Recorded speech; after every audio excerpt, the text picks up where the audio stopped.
Les invito, amada iglesia, a ponernos sobre nuestros pies y vamos a abrir la palabra de Dios.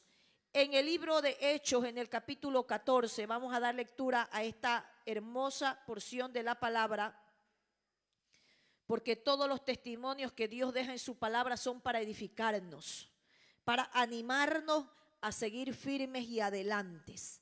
Amén. A no desmayar, a no mirar atrás, a no volver nuestra mirada de donde un día nuestro Dios nos sacó. Por eso sepa que toda esta palabra que está aquí nos inspira a una cosa, a seguir adelante, sin mirar atrás.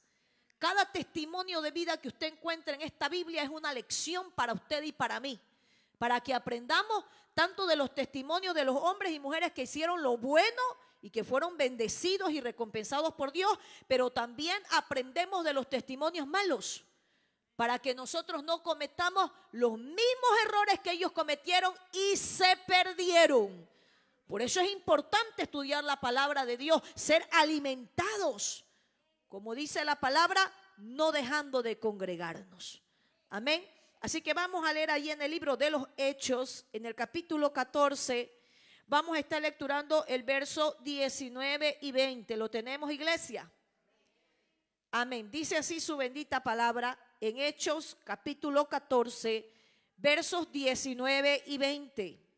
Entonces vinieron unos judíos de Antioquía y de Iconio, que persuadieron a la multitud y habiendo apedreado a Pablo, le arrastraron fuera de la ciudad pensando que estaba muerto.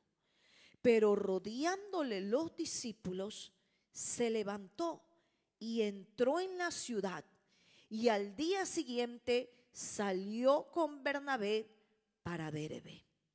Verso 21, y después de anunciar el evangelio a aquella ciudad y de hacer muchos discípulos, volvieron a Listra, a Iconio y Antioquía, confirmando los ánimos de los discípulos, exhortándoles a que permaneciesen en la fe y diciéndoles: es necesario que a través de muchas tribulaciones entremos en el reino de Dios.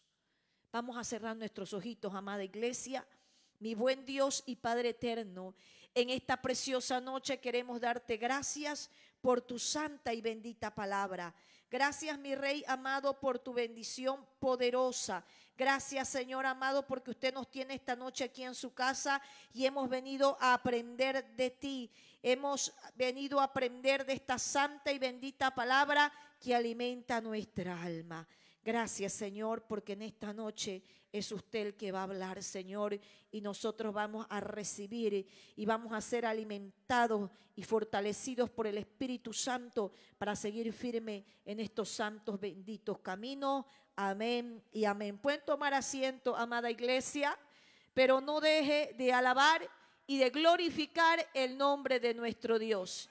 Quiero hablar en esta noche bajo el tema: si Cristo murió por ti, ¿tú qué estás haciendo por Él? Si Cristo murió por ti, ¿tú qué estás haciendo por Él?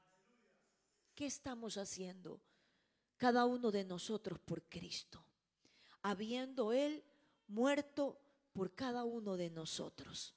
Mire, ahí en el libro de Isaías, en el capítulo 53, en el verso 5, dice de la siguiente manera: mas el herido fue por nuestras rebeliones. ¿A quién se refiere el profeta Isaías? A Cristo. Mire lo que el profeta Isaías decía de Cristo: mas el herido fue por nuestras rebeliones, molido por nuestros pecados.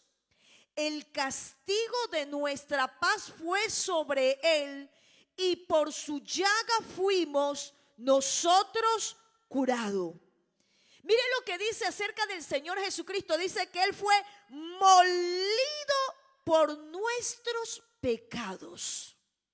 ¿Usted sabe lo que es moler? ¿Sabe lo que es moler? Moler es triturar, es hacer pedazos. Yo recuerdo que cuando era pequeña, mi mamá quería hacer las humitas y ella tenía un molino y allí se metía el maíz y empezaba mi mamá a moler ese maíz. Empezaba a moler y lo que entraba en grano salía, hermanos, en líquido. Salía hecho una masa totalmente triturada. Y el profeta Isaías dice que tal fue lo que nuestro Señor Jesucristo padeció por nosotros, que el profeta, bajo la unción y guía del Espíritu Santo, usa una palabra que es molido.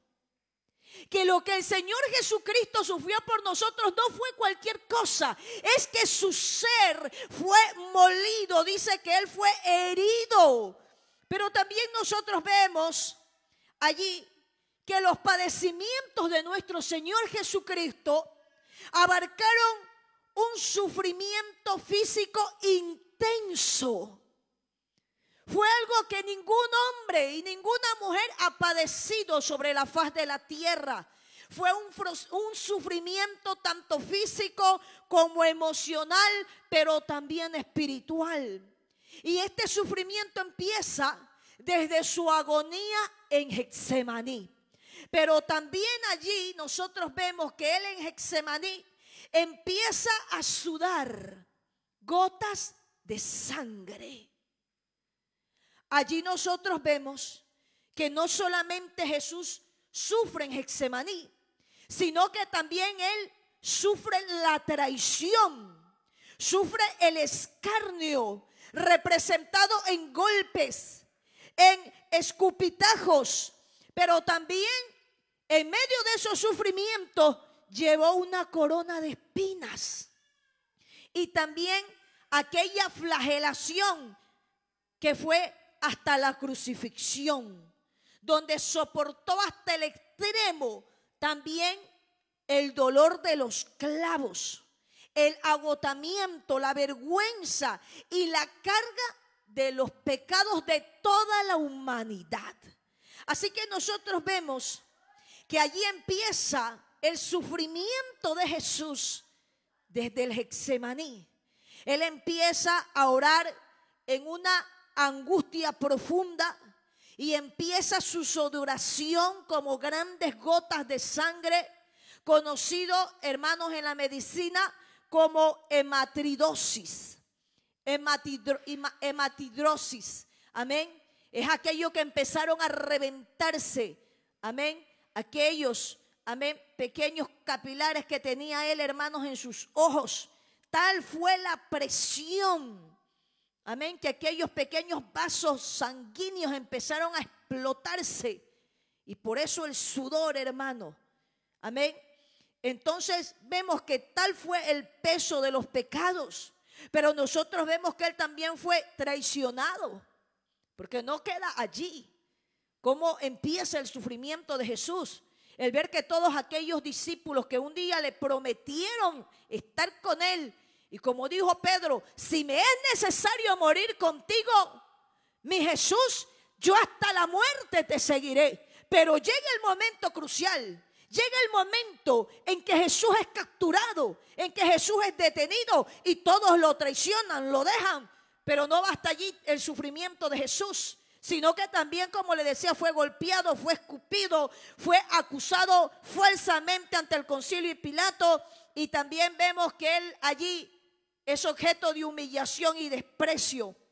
También vemos que es flagelado, sufriendo azotes brutales que le causaron laceraciones y heridas. Y esos latigazos que le dieron a nuestro Señor Jesucristo no fueron cualquier latigazo. Se dice que aquellos látigos romanos de aquellos tiempos tenían en sus puntas unos garfios de acero. Y esos garfios, hermanos, de tal manera que venían amarrados en las puntas del látigo. Y no solamente es que el látigo era de una sola hebra, por decirlo así, sino que, hermanos, eran como tipo garras. Porque cuando, hermanos, caían sobre la espalda de nuestro Señor Jesucristo esos garfios, Aquellos pequeños ganchos de acero arrancaban la piel de sus espaldas, de su costado. Tal fue el flagelo que nuestro Señor Jesucristo soportó. Talmente fue que el profeta Isaías pudo describir a plenitud que lo que él padeció fue el ser literalmente molido. Bendito sea su nombre. Oh, cuánto sufrió nuestro Señor Jesucristo por amor a cada uno de nosotros. Vemos también que le ponen esa corona de espinas que va penetrando en sus sienes, que va arrancando literalmente la piel de su frente, de su cabeza. Pero también lo vemos camino en el Calvario, llevando ese madero, sufriendo golpes, humillación pública y también un agotamiento. Pero llegamos, hermanos, al momento de la crucifixión, donde Él parece un dolor insoportable. Los clavos en sus muñecas y pies, la dificultad para respirar, sufriendo nuestro Señor Jesucristo asfixia, y también aquella agonía prolongada en una exposición vergonzosa y también con aquella sed intensa. A lo cual nuestro Señor Jesucristo empieza a pedir que le den a beber agua. Y en vez de agua, ¿qué le dieron? ¿Qué le dieron? Vinagre mezclado con hiel. ¿Cuántos hemos probado el vinagre? Pero a eso súmele la hiel, que es muy amarga. ¿Cuántos han probado la hiel? Usted ve que cuando limpian la gallina, las madres, las mujeres de familia procuran que no se les reviente la hiel al limpiar el interior de la gallina, porque eso corrompe también la carne, la torna amarga. Pero nuestro Señor Jesucristo, en vez de recibir agua, recibe ese vinagre mezclado con esa hiel. Entonces nosotros vemos que todo aquello padeció nuestro Señor Jesucristo para poder brindarnos a nosotros la redención. El plan de nuestro Señor Jesucristo era salvar el mundo, pero el sacrificio era necesario para expiarnos los pecados.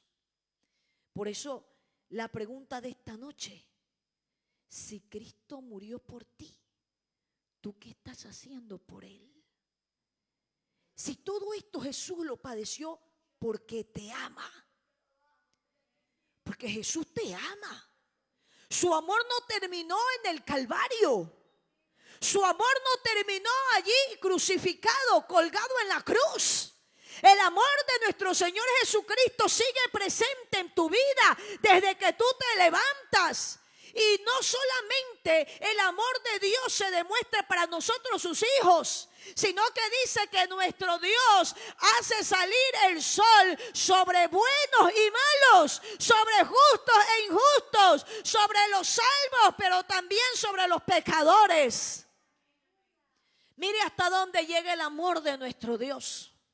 Jesucristo mismo lo dijo: yo me voy, pero no los voy a dejar huérfanos. He aquí, yo estoy con vosotros todos los días hasta el fin del mundo. Mire el amor de nuestro Señor Jesucristo. Un amor que lo impulsó a la muerte. Un amor que lo llevó a sufrir. Y dice el profeta Isaías que como un cordero mudo fue llevado delante de sus trasquiladores. Él cayó, él no abrió su boca, porque él sabía que todo lo que iba a padecer era parte de su plan redentor para salvar al hombre pecador.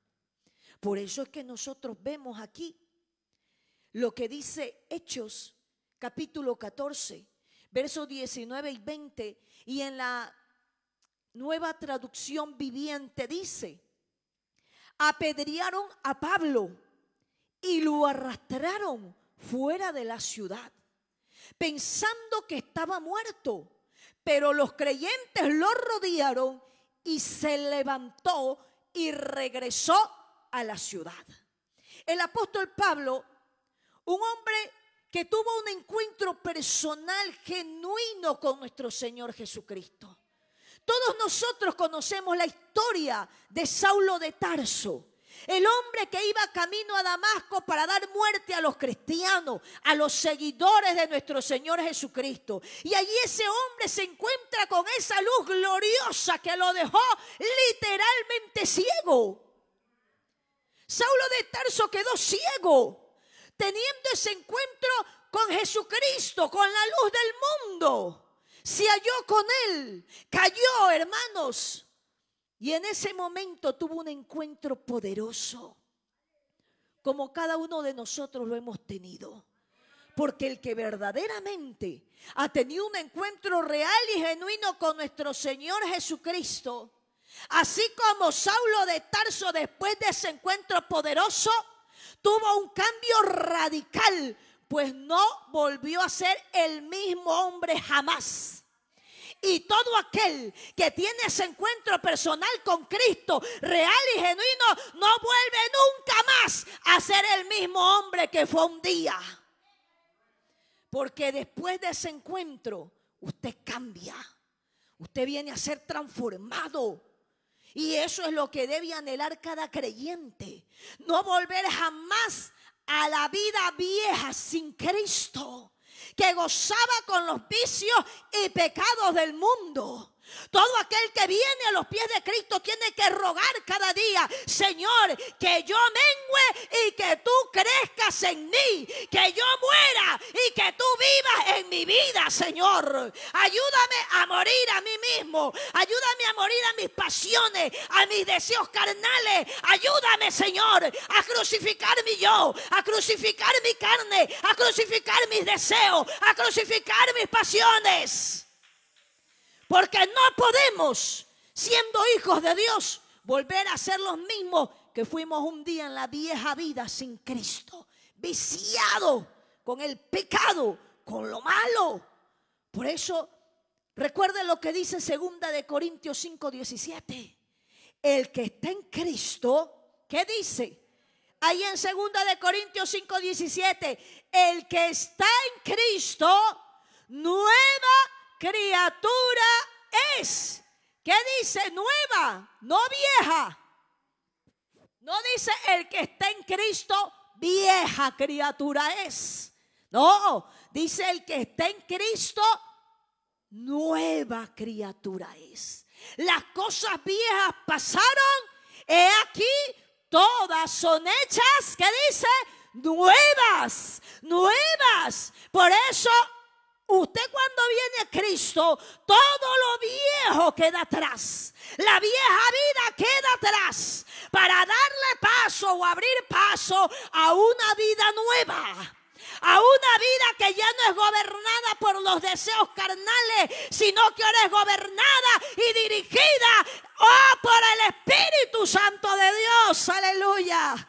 Es que eso es lo que Dios hace en la vida del hombre y de la mujer que se rinden voluntariamente a Cristo. No puede volver a seguir siendo el viejo hombre y la vieja mujer. Allí nosotros vemos que en el momento que usted dé ese paso a la salvación, usted es transformado en un nuevo hombre, en una nueva mujer, para vivir lo que resta de esta vida sirviendo ¿a quién? A nuestro Señor Jesucristo. Ya no vivimos para nosotros, ahora vivimos para Cristo. Por eso el que ahora vive para Cristo ya no vive para las modas del mundo. Ya el varón no hace ese peinado de gallito peleón, que se le para la cresta ya, que parece que quiere barrer con la cabeza. Que usted se ve, parecen muchachos que se dejan una cresta acá arriba, parecen que la escoba se la pegaron acá en la cabeza. Entonces el que está en Cristo ya no vive para agradar al mundo. Ya no procura lo del mundo. ¿Por qué? Porque ahora es una nueva criatura.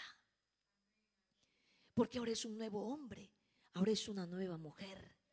Por eso dice Gálatas 2:20, mire lo que decía el apóstol Pablo, este hombre que lo apedrearon y lo sacaron fuera de la ciudad creyendo que estaba muerto. Mire lo que este hombre dice, ahí en Gálatas capítulo 2 versículo 20, con Cristo estoy, juntamente, ¿qué dice? crucificado. Y ya no vivo yo, mas vive Cristo en mí. Oh, qué poderoso. ¿Qué decía Pablo ahora? Ya no vivo yo.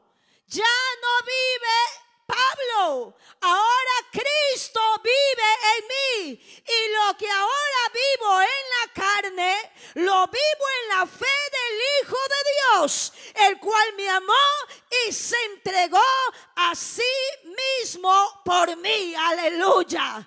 Este hombre reconoció lo que Cristo hizo, lo que Cristo hizo.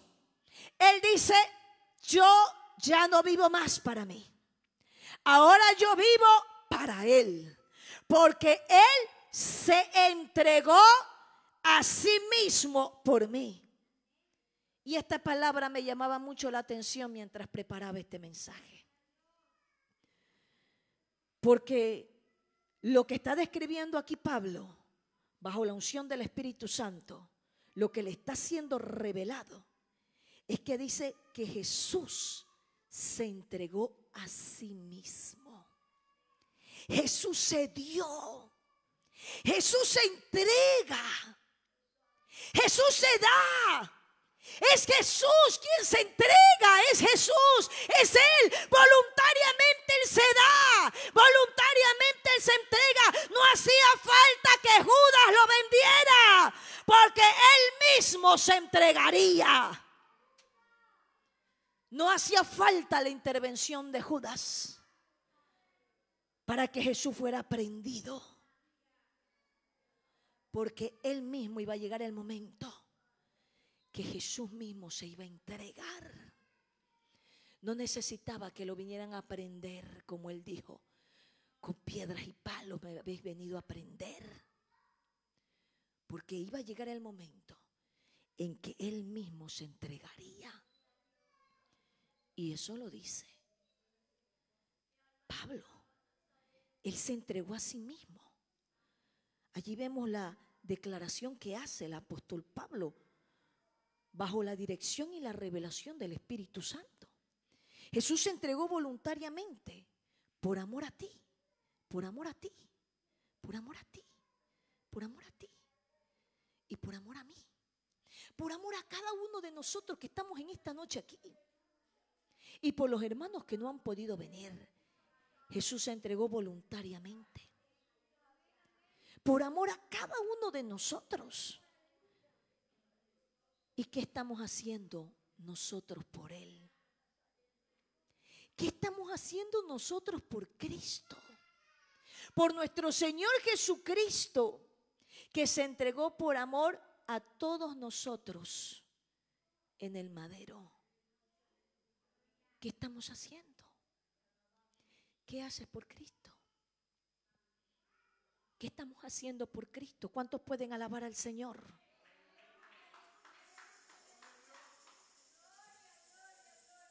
¿Sabe? En la Biblia está el registro de los hombres que entendieron a cabalidad esto y terminaron entregando también sus propias vidas.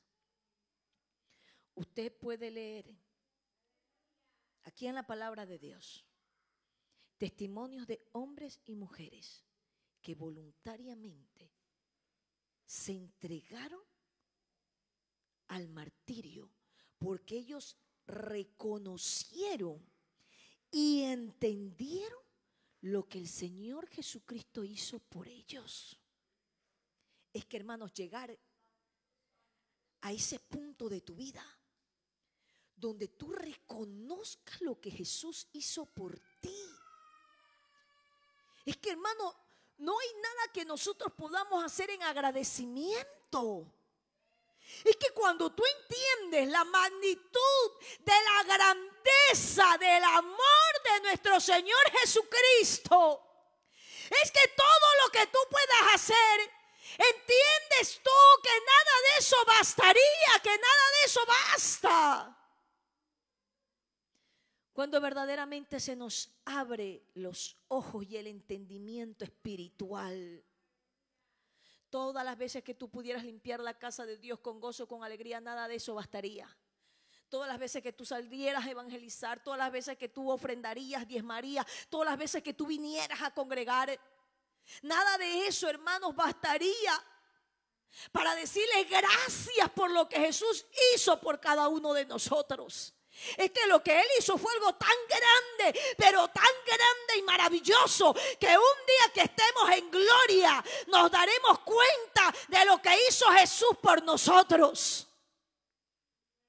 Y yo creo que ese día lloraremos diciéndole al Señor: perdóname, porque yo pude haber hecho mucho más y no lo hice. El día que estemos delante de su grandeza, de su santidad, hermanos, que dice la Biblia que no hay hombre que pueda ver a Dios en su santidad que no caiga muerto.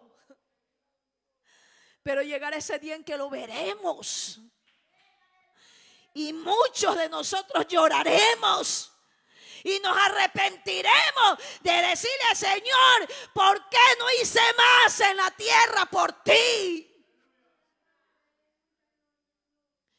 Allí, hermanos, nosotros vemos que estos hombres que entendieron el sacrificio de nuestro Señor Jesucristo, ellos entendieron lo que Él había hecho por ellos, y ellos renunciaron a todo. Lo dejaron todo y ofrendaron aún sus propias vidas como agradecimiento por todo lo que Jesús había hecho por ellos. Hombres como el apóstol Juan, hombres como Jacobo, Pablo y Pedro, pero también como aquel jovencito llamado Esteban, diácono de la iglesia primitiva. Dice la Escritura en Hechos capítulo 7, verso 8. Allí en el libro de Hechos, en el capítulo 7, el verso 58, dice así la Escritura. En Hechos capítulo 7, el verso 58, dice así su palabra: y echándole fuera de la ciudad, le apedrearon, y los testigos pusieron sus ropas a los pies de un joven que se llamaba Saulo. Aquí vemos que este jovencito llamado Esteban, un diácono de la iglesia, fue apedreado por causa de Cristo. Pero también Pablo fue apedreado por causa de Cristo. Esteban fue arrastrado fuera de Jerusalén y apedreado por testificar de Jesús, y allí muriendo perdonó a sus transgresores. Ese es el genuino amor que gobierna los corazones de los verdaderos hijos de Dios, que están dispuestos a perdonar a los que los persiguen, los odian y los maltratan. Ese es el genuino amor de los verdaderos hijos de Dios. Estos hombres que odiaban a Esteban, dice el verso 59, y apedreaban a Esteban mientras él invocaba y decía: Señor Jesús, recibe mi espíritu. Y puesto de rodillas, ¿qué dice? Clamó a gran voz: Señor, no les tomes en cuenta este pecado. Y habiendo dicho esto, murió. Dice que cuando Esteban los perdonó, cuando él vio los cielos abiertos. Por esto todo aquel que ama a Jesús con todo su corazón, perdona al que lo hirió. Y es por ello que vive con los cielos abiertos. ¿Quieres cielos abiertos en tu vida? ¿Cuántos quieren cielos abiertos? Perdona al que te agredió. Perdona al que habla mal de ti. Perdona al que te ofendió y calumnió. Porque Esteban, un verdadero hijo de Dios, lo hizo. Porque tuvo ejemplo de ¿quién? De nuestro Señor Jesucristo. Porque Jesucristo también le dijo: Padre, perdónales, porque no saben lo que hacen. Por eso el Señor Jesucristo dijo: aprendan de mí. Y Esteban aprendió de nuestro Señor Jesucristo. La lección que dio Jesús: ama a tus enemigos. Lo que dijo el Señor Jesucristo, que cuál era el gran mandamiento. El Señor Jesucristo dijo: y amarás al Señor tu Dios con todo tu corazón, con toda tu alma, con toda tu mente y con toda tu fuerza, y amarás a tu prójimo como a ti mismo. Esos son los verdaderos discípulos, los que viven la palabra. Y Esteban cumplió la palabra. Mientras lo apedreaban, él no dijo: Señor, que caiga fuego del cielo. Mientras lo apedreaban, él que dijo: Padre, perdónalos. Termina sus días perdonando a sus asesinos. Por eso Mateo 5:44 dice, miren lo que Jesús dijo ahí en Mateo 5:44: pero yo os digo, amad a vuestros enemigos. Hay gente que ha hablado mal de ti, que te ha calumniado, que te ha herido. Perdónalo, ámalo, porque el Señor Jesús lo dijo. Yo os digo, amad a vuestros enemigos, bendecid a los que os maldicen, haced bien a los que os aborrecen y orad por los que os ultrajan y os persiguen. Mire lo que el Señor Jesucristo enseñó. Ora por ellos. Pero ¿qué hacemos nosotros? Y muchos dicen: mejor que el Señor los mate. Pero eso no es lo que enseñó Jesús a sus discípulos. Él enseñó el perdón. Él enseñó amor incluso ante la persecución. Te persiguen, ama. Te calumnian, te ofenden, perdona. Eso es lo que nos enseñó nuestro Señor Jesucristo. Esos son los verdaderos hijos de Dios. Y así moría Esteban por amor a Cristo, perdonando a sus asesinos. Qué tremendo. Qué tremendo eran estos hombres. Verdaderamente Cristo se les había metido hasta los huesos, aleluya. Qué tremendos hombres de Dios. Tenían verdaderamente a Cristo metido por dentro, como decía Jeremías, hasta los huesos, que no podían resistirse. Hombres que vivieron bajo obediencia total a nuestro Dios. Que Cristo se les metió verdaderamente por dentro. Que en sus corazones no había lugar para el odio, para la venganza y para el rencor. Verdaderos hombres de Dios. ¿Qué enseñanza nos deja Esteban? Que sufrió el martirio por predicar de Cristo. Otra enseñanza: murió practicando los mandamientos de Jesús. Amó a Dios y amó a su prójimo, en que perdonó aún a sus asesinos. Y muchas más enseñanzas que mencionar, que el tiempo ahora no nos alcanzaría. Si pudiéramos exprimir estos textos de la Biblia para poder sacar las enseñanzas preciosas que nos deja la vida del joven mártir llamado Esteban. Otro hombre que valoró en su vida la muerte de Cristo, el apóstol Juan. Se dice del apóstol Juan que fue arrojado a un caldero con aceite hirviendo por orden del emperador Domiciano. Pero sobrevivió milagrosamente ileso, saliendo de él fortalecido y sin daño. Un evento que se considera un testimonio de la protección divina por su fidelidad a Cristo.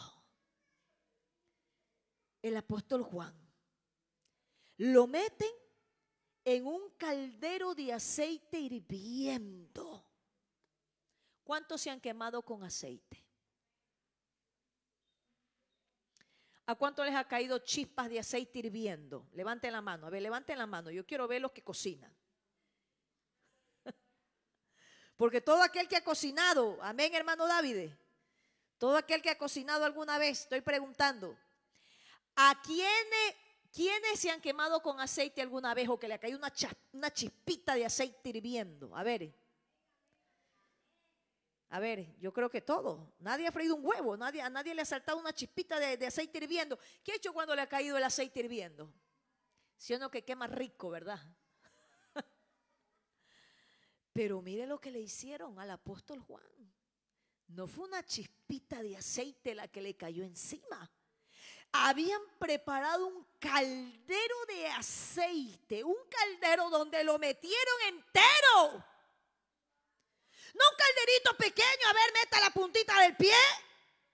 Dice que prepararon un caldero de aceite hirviendo. ¿Saben lo que es un caldero? Los hermanos cubanos lo saben bien, porque ellos le llaman a la olla caldero.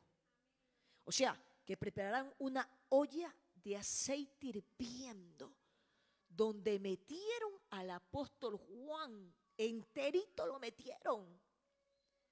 ¿Por orden de quién? Del emperador Domiciano, porque esos emperadores eran crueles, malvados, que ellos querían ser adorados como dioses. Es más, el emperador se creía Dios. Y había el culto para adorar al emperador como Dios. Entonces, el emperador Domiciano, totalmente airado de ver que Juan predicaba con denuedo la palabra de Dios, que anunciaba de Cristo, que era el Mesías, que era el Cristo, que era el Rey, el emperador no podía resistir que hubiera otro rey aparte de él. Y que esas enseñanzas se estuvieran difundiendo bajo su imperio. Por eso decían, estos hombres vienen a trastornar nuestras ciudades. Y por eso el emperador Domiciano declara que este hombre fuera arrestado y que lo metieran en ese caldero de aceite hirviendo. Y cuando lo sumergen, dicen que este hombre no padeció ningún daño. Que la gente se quedó espantada de ver que Juan no le ocurría nada. Que el aceite no dañaba su cuerpo, no lo corroía. Entonces este hombre fue guardado y librado por su fidelidad a Cristo. Y cuando hablamos de fidelidad, es lealtad, nobleza, franqueza, confianza. La fidelidad nos habla de la capacidad, poder o virtud para cumplir promesas o pactos. O sea que el apóstol Juan se hizo el pacto de seguir a Cristo. Ese pacto lo hizo hasta la muerte. Y como tuvieron ese encuentro con Cristo y lo vieron resucitado, ellos mismos entregaron sus vidas. ¿Seríamos nosotros fieles de amar hacia Cristo? ¿Qué dice usted? ¿Seríamos nosotros capaces o fieles de amar hacia Cristo? Que si nos dijeran, renuncia a Cristo o muere frito, ¿seríamos fieles de decidirnos por Cristo? Fieles a Cristo hasta la muerte, así como Él murió por nosotros.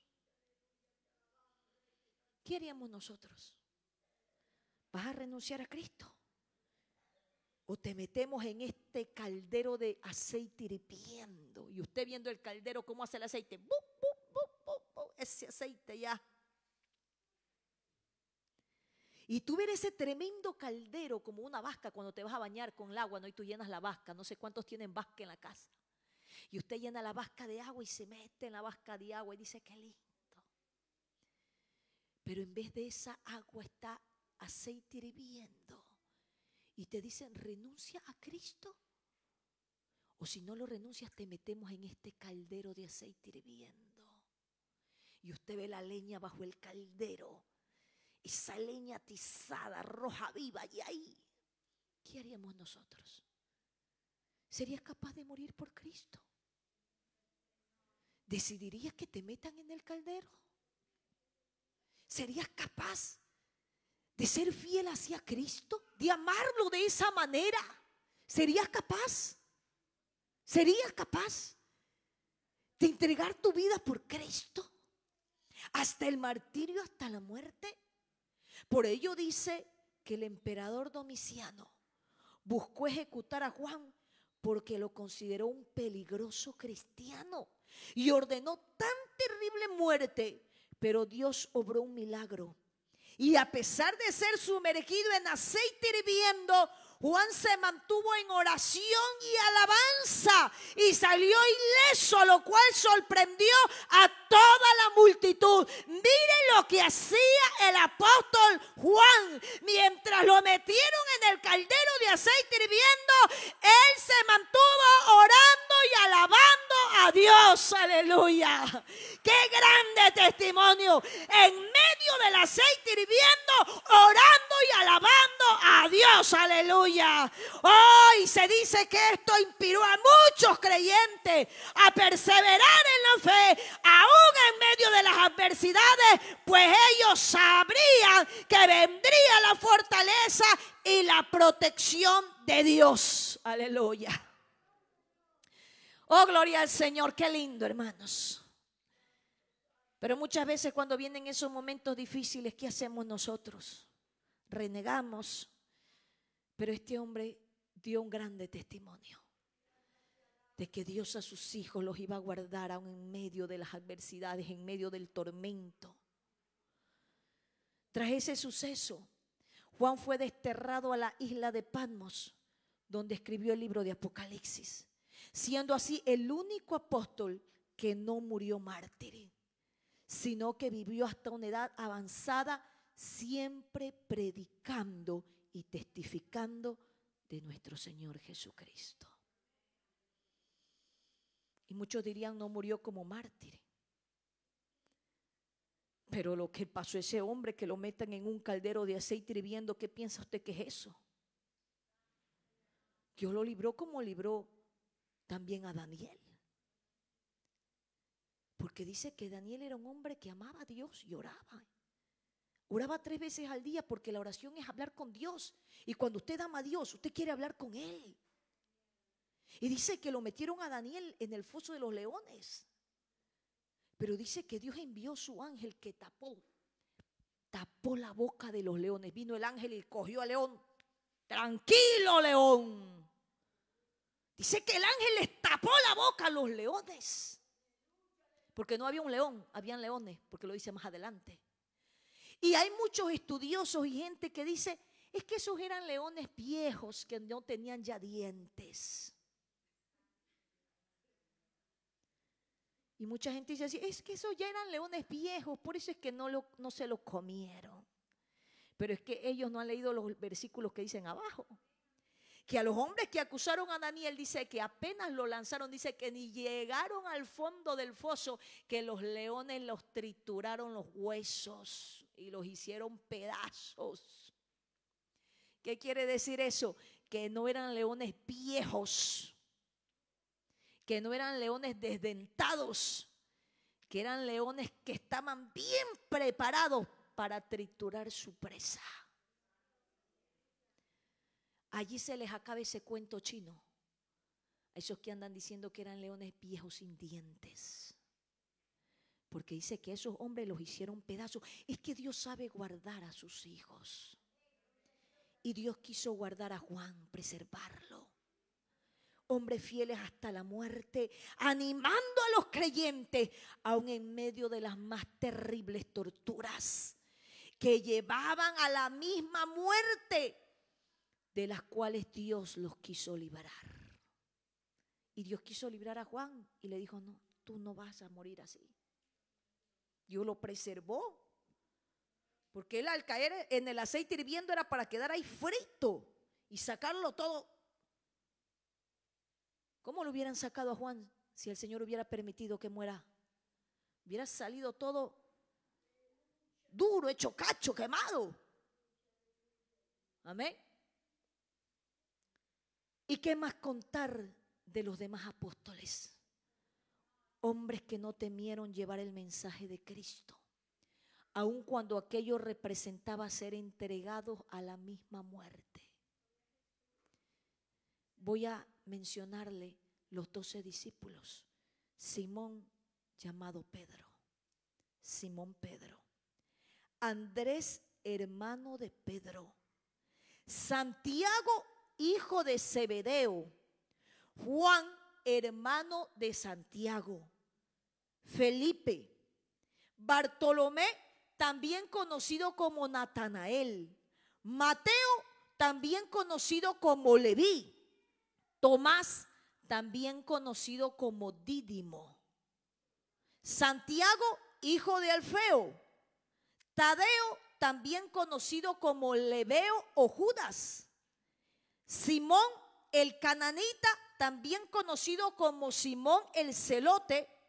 Y Judas Iscariote, quien más tarde traicionó a Jesús y fue sustituido por Matías. Ahí están los 12. Simón, Andrés, Santiago, Juan, Felipe, Bartolomé, Mateo, Tomás, Santiago, Tadeo, Simón, Judas. Reemplaza a Judas, Matías. Por eso recuerda el tema de esta noche.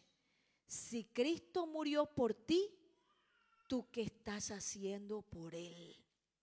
Y tras la muerte de Jesús, sus apóstoles se dispersaron y empezaron a llevar su mensaje por el mundo. Y así tuvieron que enfrentar a la misma muerte. 11 de los 12 apóstoles fueron martirizados hasta la muerte. Pedro, Andrés y Felipe, estos 3 murieron crucificados. Vamos a ver la muerte de los apóstoles. Mire, Pedro, Andrés y Felipe, ellos murieron crucificados.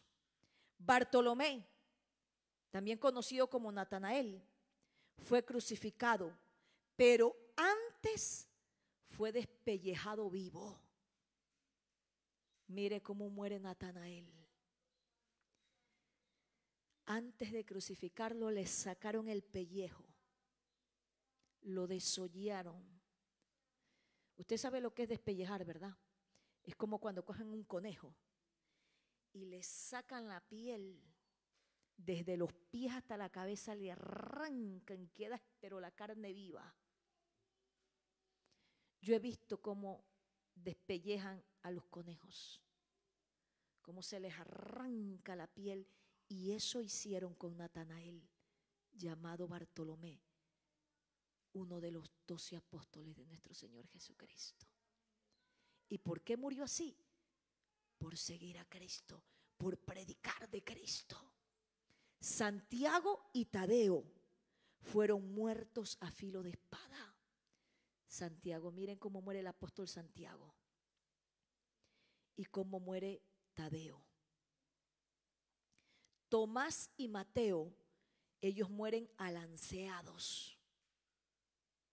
Tomás y Mateo mueren a punta de lanzas. Los hicieron allí, hermanos, de alanzar allá. Y algo que me llamaba la atención es que Judas dijo: si yo no veo, si yo no meto la mano en su costado, yo no creeré. Y el Señor Jesucristo se le apareció y le dijo: aquí estoy, Tomás. Toca mis manos y mete tu mano en mi costado y ve que yo mismo soy. Oh, bendito sea el Señor. Allí, hermanos, mire lo que dice en Juan 20:25, donde Tomás, como le decía, conocido Dídimo, declara que no creerá en la resurrección de Jesús a menos que pueda tocar la marca de los clavos en sus manos y meter su mano en la herida de su costado. Y esta declaración es un momento clave de su duda antes de la aparición de Jesús y posterior reconocimiento. Y ahí cae rendido y dice: Señor mío y Dios mío. Cuando dice Tomás, o también llamado Dídimo, que si él no tocaría las marcas de los clavos en sus manos y metería su mano en la herida de su costado, él no creería. ¿Y cómo muere? ¿Cómo muere Tomás? A punta de lanza. Y muere también así Mateo. Santiago el menor murió fruto de los golpes. A Santiago el menor, hermano, le mataron es a punte de golpes. A Matías fue lapidado hasta quitarle la vida, mientras que Simón fue cortado por la mitad. Mire cómo murieron cada uno de los discípulos de nuestro Señor Jesucristo. ¿Y tú y yo qué estamos haciendo por Cristo? ¿Tú y yo qué estamos haciendo por Cristo? Si Jesús murió por nosotros, ¿qué estamos haciendo nosotros por Él? ¿Qué estás haciendo por Cristo? ¿Te estás esforzando por llegar a su casa? ¿Te estás esforzando por orar más o ya no oras ni lloras? ¿Te estás levantando en las madrugadas a orar? ¿Te unes al grupo de oración o ya ni eso haces? En vez de crecer en tu búsqueda, estás disminuyendo, estás menguando. En vez de orar más, ya no oras. En vez de llorar en su presencia, ya no lloras. ¿Te estás santificando más para Cristo o te estás mundanalizando más? ¿Estás evangelizando donde vas o ya no le hablas a nadie de Cristo? ¿Qué estamos haciendo por Cristo? ¿Qué hiciste hoy por Cristo? ¿Qué hiciste hoy por Cristo? ¿Te levantaste a orar? ¿Has leído hoy la Biblia? ¿Hoy le has dicho a alguien: Cristo te ama? ¿Qué estás haciendo por aquel que dio su vida por ti? Qué triste, hermanos, que Jesús murió por nosotros y nosotros ni siquiera queremos estar en su casa. Mire todo lo que Jesús sufrió por nosotros, lo que estos hombres sufrieron por amor a Cristo. Y nosotros muchas veces nos da pereza venir al templo. Ay, qué pereza, que hace frío. Mire todo lo que hizo Cristo por nosotros. Mire lo que estos hombres se esforzaron, se entregaron. Predicaban la palabra de Dios. Al apóstol Pablo lo apedrearon, lo sacaron fuera de la ciudad ya declarándolo muerto. Y cuando vienen los discípulos y lo rodean, dice que él se levanta, se sacude y regresa nuevamente a la ciudad a seguir predicando. ¿Qué estamos haciendo nosotros, iglesia? Nos estamos esforzando, nos estamos acomodando. Que Dios tenga misericordia de nosotros. Por eso el tema de esta noche: si Cristo murió por ti, ¿tú qué estás haciendo por Él? ¿Estás trayendo a tu familia a la casa de Dios o estás ya dejando a tu familia? Y te estás conformando con venir solo, sola a la casa de Dios. ¿Dónde están tus hijos? ¿Dónde está tu esposa? ¿Dónde está tu esposo? Porque en vez de ir creciendo, en vez de ir aumentando en servicio, en entrega, mejor estás retrocediendo y estás menguando. ¿Cómo estamos terminando este año, hermanos amados? Esta es una noche para reflexionar. Porque mire todo lo que estos hombres padecieron. Los cortaron por la mitad, los desollaron, le arrancaron la piel, lo metieron en un caldero de aceite hirviendo. ¿Qué estamos haciendo nosotros por Cristo? Yo le invito, hermanos, vamos a ponernos sobre nuestros pies. Y todo aquel que ha sido redarguido por la palabra de Dios en esta noche, todo aquel que reconoce que necesita más de Cristo, todo aquel que necesita pedirle perdón, yo creo que todos nosotros deberíamos en esta noche correr este altar y decirle: Señor Jesús, perdóname. Y yo soy la primera, hermanos. Yo soy la primera en pedirle perdón a Cristo en esta noche. Porque tenemos que esforzarnos más, iglesia. Tenemos que esforzarnos más. Cristo viene, mi Cristo viene. A Él le costó su vida. Él sufrió. Él sufrió porque Él te ama. Y su amor no ha cambiado. Su amor no ha cambiado. Dice la palabra que si nosotros fuéramos infieles, Él permanece fiel. Él permanece fiel. Señor Jesús, perdónanos en esta noche, porque hemos dejado de buscarte como usted merece ser buscado, adorado, exaltado, amasiva y guía. Oh, que Dios nos devuelva aquellos tiempos cuando no queríamos salir de su casa, cuando veníamos temprano al templo a orar en el altar, cuando llorábamos escuchando la palabra de Dios, cuando había lágrimas en nuestros ojos mientras lo adorábamos, cuando no podíamos estar tranquilos sin decirle a alguien: Cristo te ama. Ay, Sabaquena.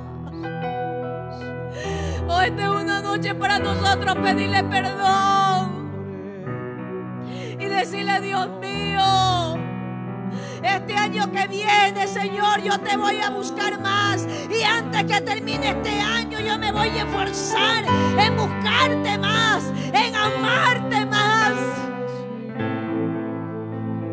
Esta es la noche para pedirle perdón a Dios. Usted que se ha estado cansando de buscar a Cristo. Usted que le ha estado dando lugar a la pereza, al sueño, al conformismo, a la rutina. Esta es la noche para examinarte, porque nosotros no somos diferentes a esos hombres. El mismo Dios que se reveló a ellos es el Dios que se ha revelado a nosotros. Oh, y lo que Dios hizo con estos hombres y cómo Dios los usó, Dios también quiere usar tu vida. Dios también quiere demostrarte su gloria, su poder, pero solamente necesita buscarlo más, llenarte más de Él, amarlo más, desearlo más. Esta es la noche para ponerte a cuenta con Cristo. Esta es la noche para reflexionar qué estamos haciendo tú y yo por Cristo. Si Él dio su vida por ti y por mí, ¿qué estamos haciendo nosotros por Él? ¿Qué estamos haciendo por nuestro Señor? Nos estamos esforzando por servirlo mejor. Porque esas mujeres de la iglesia primitiva eran mujeres fieles, eran mujeres que se esforzaban, eran mujeres como María, que dejaban todas las ocupaciones de un lado para sentarse a los pies de Cristo, que buscaban lo espiritual antes que lo material, que Jesús era lo primordial en sus vidas. Nosotros le estamos dando la prioridad a Cristo, lo estamos dejando en segundo o en tercer lugar. ¿Qué lugar está ocupando Cristo en tu vida? Cuando Él se merece el trono de nuestro corazón. Aleluya. Ven, Señor Jesús, toma el trono de mi corazón. Ven, Señor Jesús, toma el trono de mi corazón. Perdóname, Dios mío. Perdóname, Señor, si te he estado dejando a un lado, si te he puesto en segundo